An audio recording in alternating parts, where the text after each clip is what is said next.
वो लड़का एक छोटे चाकू से उसे खोलने की कोशिश करता है और देखता है कि पत्थर की सतह से तेज नीली रोशनी निकल रही है। ये देखकर लड़का हैरान रह जाता है। तभी जब वो अंदर क्या है ये जानने के लिए उसे और खोलने की कोशिश कर रहा होता है, अचानक उसकी माँ उसे खाने के लिए बुलाती है। लड़का जल्दी से चाकू फेंककर बाहर भाग जाता है, लेकिन अजीब बात ये होती है कि जैसे ही वहाँ कोई नहीं होता, वो रहस्यमय पत्थर का अंडा खुद ही हिलने लगता है। रात को जब लड़का खाना खाकर वापस गोदाम में आता है तो वो देखता है कि पत्थर का अंडा फट चुका है। साफ है कि उसमें से कोई डरावनी चीज बाहर आ चुकी है। कुछ ही देर में लड़के को बगीचे के कोने में एक अजीब बिना बालों वाला छोटा सा जीव दिखाई देता है। जिज्ञासा में लड़का उसे छूने के लिए हाथ बढ़ाता है, लेकिन तभी वो छोटा जीव पलटकर स्ट्रॉबेरी के अंदर घुस जाता है। लड़का तुरंत रसोई में भागता है, एक थैले से आलू निकालता है और जल्दी से वापस आता है। वो आलू का एक टुकड़ा काटकर उस छोटे जीव की तरफ फेंक देता है। शुरू में वो जीव सतर्क होकर उसे सूंघता है, फिर जब उसे कोई खतरा नहीं लगता तो वो मजे से खाने लगता है। लड़का उसे खाते देख और टुकड़े काट कर देता है और धीरे धीरे उसे अपनी तरफ लुभाता है। पहले तो छोटा जीव सावधान रहता है और पास नहीं आता, लेकिन आखिरकार खाने के लालच में वो करीब आ ही जाता है। इस तरह लड़का उसे छूने में सफल हो जाता है और दोनों के बीच भरोसा बन जाता है। इसके बाद लड़का उस छोटे जीव का नाम क्रूसो रख देता है और रसोई के बचे हुए खाने से उसे खिलाने लगता है। लेकिन हैरानी की बात ये होती है कि छोटा जीव बहुत तेजी से सारा खाना खा जाता है। लड़का उसे रोकने की कोशिश करता है, लेकिन वो लगभग उसे काट ही लेता है। फिर छोटा जीव अपनी गलती समझकर माफी मांगने लगता है। लड़का उसकी गलती को माफ कर देता है। जब लड़का उसे सहला रहा होता है तो उसे पता चलता है कि वो सूख गया है। वो तुरंत एक लोहे की बाल्टी में पानी भरता है। जैसे ही छोटा जीव पानी में जाता है वो खुशी से तैरने लगता है। इस तरह लड़का उसे चुपके से गोदाम में पालने लगता है। लेकिन एक दिन सुबह जब लड़का बाहर निकलता है तो वो डर जाता है ये देखकर कि घर का एक मरम्मत करने वाला आदमी गोदाम से पानी की बाल्टी बाहर निकाल रहा है। लड़का उसे रोकने की कोशिश करता है, लेकिन तब तक देर हो चुकी होती है। वो आदमी पानी फेंक चुका होता है। आदमी उसकी घबराहट देखकर पूछता है कि वो क्या ढूंढ रहा है। लड़का डर के मारे झूठ बोलकर बात टाल देता है। मरम्मत करने वाला उसकी बात को गंभीरता से नहीं लेता और अपना काम करता रहता है। उधर छोटा जीव चुपके से घर के अंदर घुस जाता है और खाने की तलाश में इधर उधर घूमने लगता है। सूंघते सूंघते वो रसोई के पास पहुंचता है, लेकिन वहाँ एक शिकारी कुत्ता उसे घूर रहा होता है। ये देखकर छोटा जीव भाग खड़ा होता है और कुत्ता भी उसके पीछे दौड़ पड़ता है। अच्छा हुआ कि खतरे के वक्त शिकारी कुत्ते के गले की रस्सी ने उसे आगे बढ़ने से रोक दिया।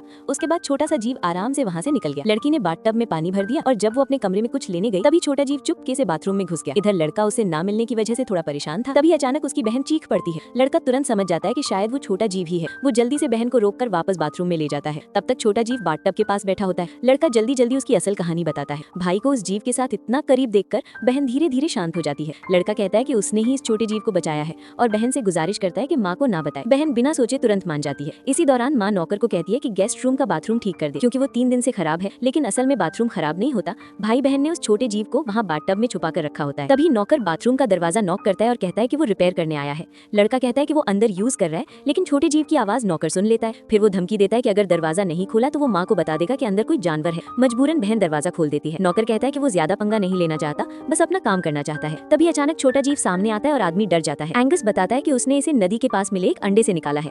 आदमी हैरानी से उस जीव को देखता है और उसे छूने की कोशिश करता है। एंगस कहता है कि वो सिर्फ उन्हीं लोगों को छूने देता है जो उसके साथ अच्छा बर्ताव करते हैं। आदमी कहता है कि ये किसी पुरानी कहानी के वाटर मॉन्स्टर जैसा लगता है। कहानी के मुताबिक दुनिया में एक वक्त पर सिर्फ एक ही वाटर मॉन्स्टर होता है। जब वो बूढ़ा हो जाता है तो एक अंडा देकर मर जाता है, इसलिए हर नया जन्म लेने वाला वाटर मॉन्स्टर बिल्कुल अनोखा होता है। तभी बाहर से माँ बच्चों को बुलाती है। एंगस लुइस से रिक्वेस्ट करता है कि माँ को ना बताए, वरना वो इस जीव को फेंक देगी। लुइस उन दोनों की बेचैन आंखों को देखकर मान जाता है। तीनों मिलकर माँ को बेवकूफ बना देते हैं। बाद में लुइस सलाह देता है कि इस वाटर मॉन्स्टर को झील यानी लेक में छोड़ देना चाहिए, क्योंकि वो हमेशा बाथरूम में नहीं रह सकता। झील में उसके लिए पानी भी है और खाना भी, लेकिन लड़का सीधा मना कर देता है। वो कहता है कि छोटा जीव सिर्फ उसके साथ ही खुश रहता है। एक दिन घर में फौजी ऑफिसर्स की दावत होती है।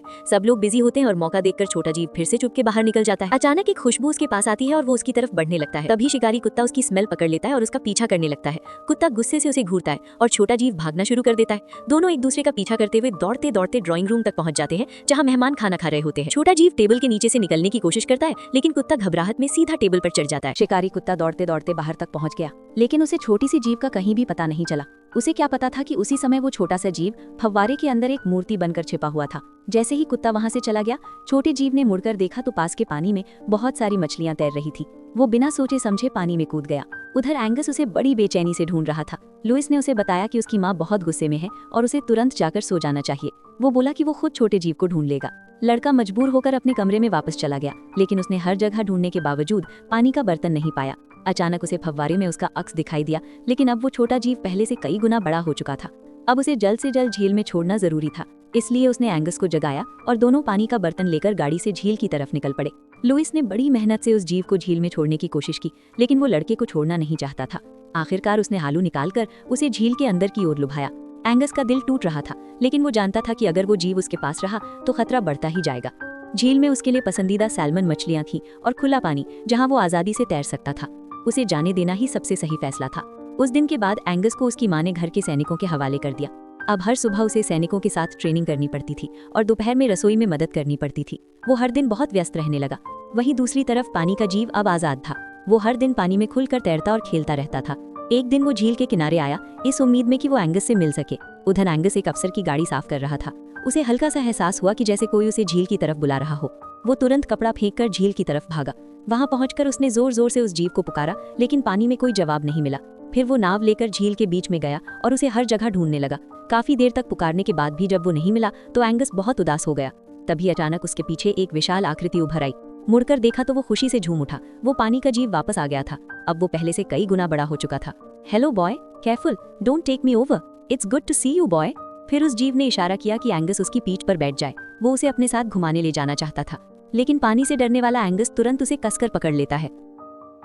外的身体，紧闭双眼，根本不敢窥视。渐渐的，安吉斯不再如起初那般紧张的手足无措，他开始欣赏起四周的景致。水怪也敏锐地察觉到他此刻已然放松下来。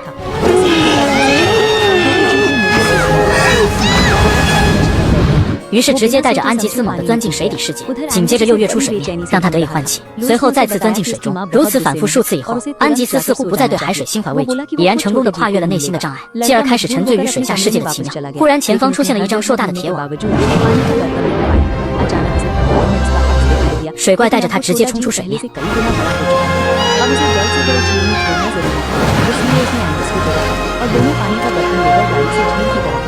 其后水怪将他送至岸边，恰在此时，安吉斯看到家里的猎犬出现在湖边，他瞬间意识到有人即将到来，心急如焚的赶忙催促水怪速速游走。不料士兵还是发现了水中巨物。夜幕降临，回到家中的安吉斯满心欢喜地向姐姐和刘易斯讲述水怪带他在湖里游玩的事情。他说的兴致勃勃，滔滔不绝。正在他讲得激情澎湃之时，妈妈来到了工作室。他瞧见三人在屋内愉快聊天的画面，脸上露出欣慰的笑容。就在妈妈意欲转身离开之际，刘易斯追了出来。他询问妈妈是不是有什么事情。妈妈微笑着说，看到孩子们笑得如此开心，他的内心也充满喜悦。自从爸爸离开以后，特别是安吉斯已经很久都没有这样开怀的笑过。刘易斯建议他以后可以多抽出些时间陪伴孩子。这天，两个老人坐着小船在湖中钓鱼，忽然鱼竿上的线轮开始自动放线。老人意识到有鱼儿上钩，他赶紧转动线轮开始收线，同伴也拿着渔网准备捞鱼。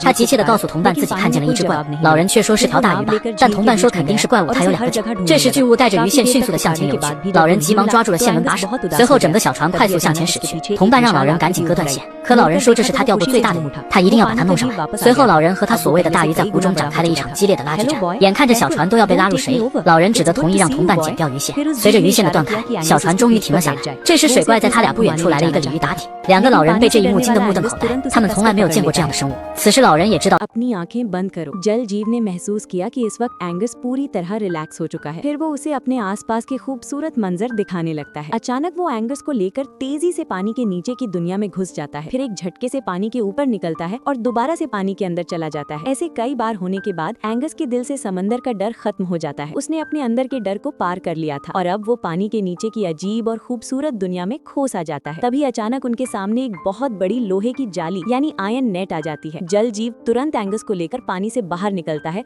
और उसे सेफली किनारे पर छोड़ देता है। इसी दौरान एंगस देखता है कि घर के शिकारी कुत्ते झील के पास आ चुके हैं। उसे तुरंत एहसास हो जाता है कि कोई आ रहा है। घबराकर वो जल जीव को जल्दी से वहाँ से चले जाने के लिए कहता है, लेकिन देर हो चुकी होती है। सिपाही पानी में मौजूद उस बड़े अजीब जीव को देख लेते हैं। रात होने पर एंगस खुशी से घर लौटकर अपनी बहन और लुइस को बताता है कि कैसे जल जीव उसे झील में घुमाने ले गया था। वो इतनी एक्साइटमेंट से बोल रहा होता है कि रुकने का नाम ही नहीं लेता। उसी वक्त उनकी माँ रूम में आती है और बच्चों को इतना खुश देखकर मुस्कुराने लगती है। जब वो चुपचाप वापस जाने लगती है तो लुइस उनके पीछे आता है और पूछता है कि क्या बात है। माँ हल्की सी मुस्कान के साथ कहती है, बच्चों को इतना खुश देखकर मेरा दिल भी खुश हो जाता है। पापा के जाने के बाद खासकर एंगस को मैंने इतना हंसता हुआ बहुत अरसे बाद देखा है। लुइस कहता है कि उन्हें अब ज्यादा वक्त बच्चों के साथ गुजारना चाहिए। अगला दिन 2 बुजुर्ग आदमी एक छोटी कश्ती में झील के बीच बैठकर मछली पकड़ रहे होते हैं। अचानक फिशिंग रॉड की रील खुद ब खुद घूमने लगती है। उन्हें लगता है कोई बड़ी मछली फंस गई है। वो जल्दी से लाइन खींचना शुरू शुरू करते हैं और उनका साथी जाल लेकर मछली पकड़ने के लिए तैयार हो जाता है। तभी एक आदमी घबरा कर कहता है, मैंने एक अजीब सा मॉन्स्टर देखा। दूसरा कहता है, अरे शायद बड़ी मछली होगी, लेकिन वो कहता है नहीं, उसके 2 पैर हैं। इतने में वो भारी चीज तेजी से पानी में आगे बढ़ने लगती है और पूरी कश्ती को खींचने लगती है। दोनों के बीच एक जबरदस्त कश्मकश शुरू हो जाती है। कश्ती लगभग पानी में डूबने वाली होती है। आखिरकार मजबूरन वो फिशिंग लाइन काट देते हैं और कश्ती रुक जाती है। तभी थोड़ी दूर पानी में वो जल जीव दिखाई देता है। दोनों आदमी हैरान रह जाते हैं। उन्होंने अपनी जिंदगी में कभी ऐसा अजीब जीव नहीं देखा था।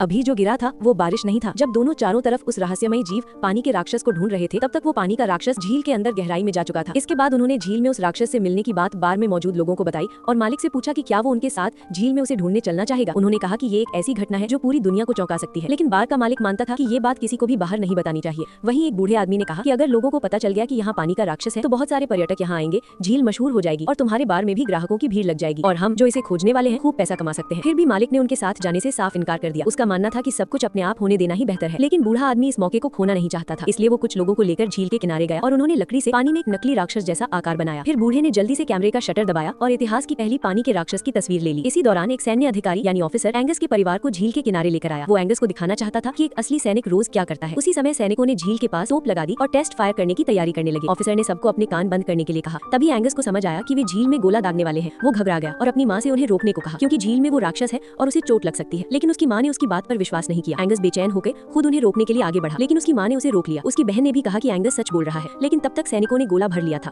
और आदेश मिलते ही फायर कर दिया। उसी समय झील के अंदर खेल रहा पानी का राक्षस उस धमाके की लहर से जोर से पलट गया। एंगस अपनी जान की परवाह किए बिना तोप की तरफ दौड़ पड़ा। ऑफिसर उसे देखकर गुस्से में चिल्लाने लगा। हालांकि उसने कुछ देर के लिए फायरिंग रुकवा दी, लेकिन उसे पता नहीं था कि उसकी इस हरकत से बड़ी मुसीबत आने वाली है। इसके बाद पूरे 1 महीने तक एंगस कई बार झील पर गया, लेकिन उसे राक्षस कहीं नहीं मिला। वो खुद को कमरे में बंद कर लेता है और लोगों से बात करना भी छोड़ देता है। फिर एक रात ऑफिसर ने अखबार में बूढ़े द्वारा ली गई तस्वीर देखी। अब उसे पूरा यकीन हो गया कि झील में सच में राक्षस है, क्योंकि वो खुद भी उसे पहले देख चुका था। उसने ये बात अपनी सीनियर को बताई और ये सुनकर उसकी आंखें चमक उठी। अब वो सैनिकों के साथ जाकर उस राक्षस को जिंदा पकड़ना चाहता था। इसी समय लुइस और एंगस भी घबराए हुए झील की तरफ भाग रहे थे।